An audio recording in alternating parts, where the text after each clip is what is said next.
Bonjour Aurélie Kissac, tu es spécialiste du jeûne et de la fertilité. Aujourd'hui, je te pose la question, en fait, si j'ai aucun cas d'infertilité dans ma famille, pourquoi moi, je fais face à des problèmes de conception? Eh bien, tout d'abord, c'est intéressant d'identifier les causes, puisqu'il y a différentes causes possibles, voilà, qui peuvent se mettre en place, notamment des causes environnementales.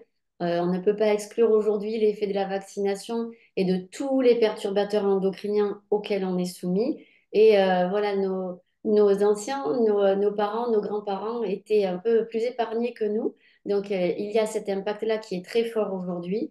Même si on fait attention, c'est compliqué de ne pas être impacté du tout par les perturbateurs endocriniens qu'on va retrouver dans l'alimentation, dans l'eau et partout en fait, même dans nos cosmétiques, les vêtements qu'on porte, il y en a vraiment partout.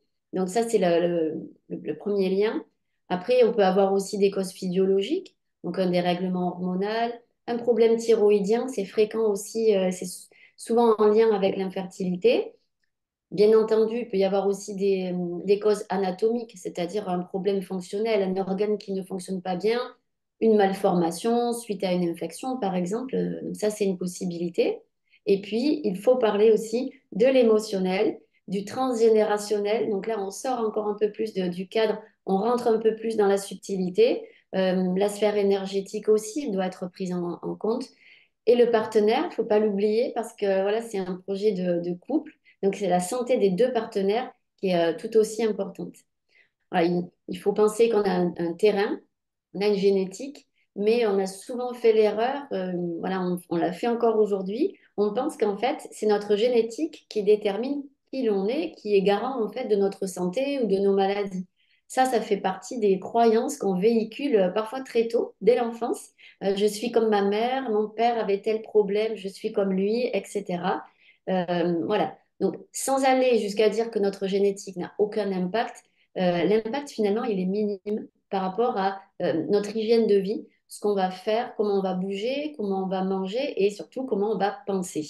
Et voilà, les études elles montrent que des changements de notre hygiène de vie ont un impact puissant et vraiment super rapide sur l'expression de nos gènes. On le voit parfois une semaine après un changement de régime alimentaire.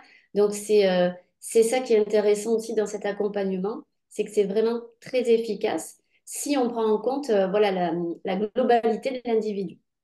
Bah, d'ailleurs, je voulais te demander, en fait, pour les couples qui hésitent ou qui sont peut-être déjà dans un parcours de PMA, est-ce que bah, la naturopathie, le jeûne va intervenir en plus ou est-ce qu'il faut choisir? Est-ce que ça se fait avant, après, pendant? Comment ça se passe en fait? Alors c'est complètement libre, ça peut se faire en même temps qu'un parcours PMA et donc il y a plusieurs options qui existent et elles appartiennent à chaque couple.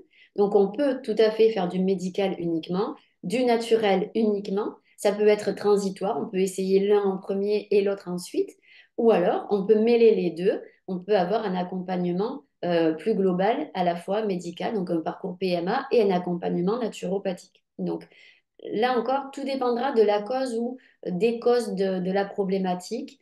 Voilà, surtout qu'un parcours PMA, ça peut être lourd, notamment à cause des effets secondaires, des traitements hormonaux, et puis du manque d'accompagnement aussi sur la partie émotionnelle. Donc, la naturopathie, elle peut être vraiment un soutien aussi des couples à ce niveau-là.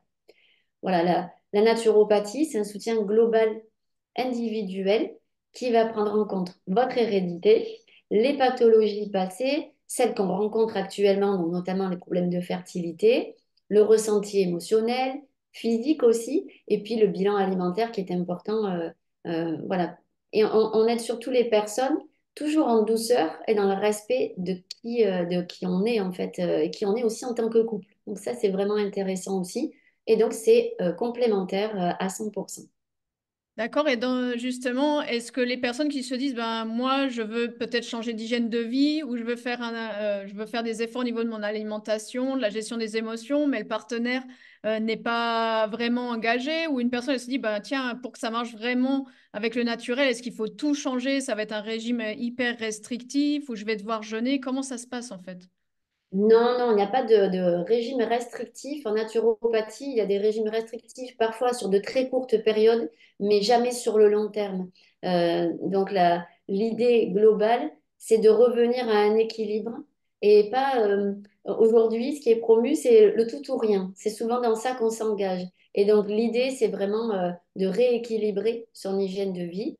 On ne va pas changer les habitudes alimentaires, toutes les habitudes alimentaires en un mois. On sait que pour prendre une nouvelle habitude, il faut 21 jours pour qu'elle soit bien ancrée, voilà, qu'elle devienne naturelle, qu'elle ne soit plus un effort. Donc on y va vraiment de façon progressive. Mais voilà, c'est intéressant quand même de faire comprendre au partenaire qu'il a son rôle à jouer et ça peut se faire en douceur. Et non, en principe, ça se passe bien. Sinon, on emmène son partenaire en séjour de jeûne pour qu'il découvre encore plus de choses, s'il est d'accord. Mais oui, non, ça se passe bien en principe pour les deux. Merci beaucoup, Aurélie. Je t'en prie.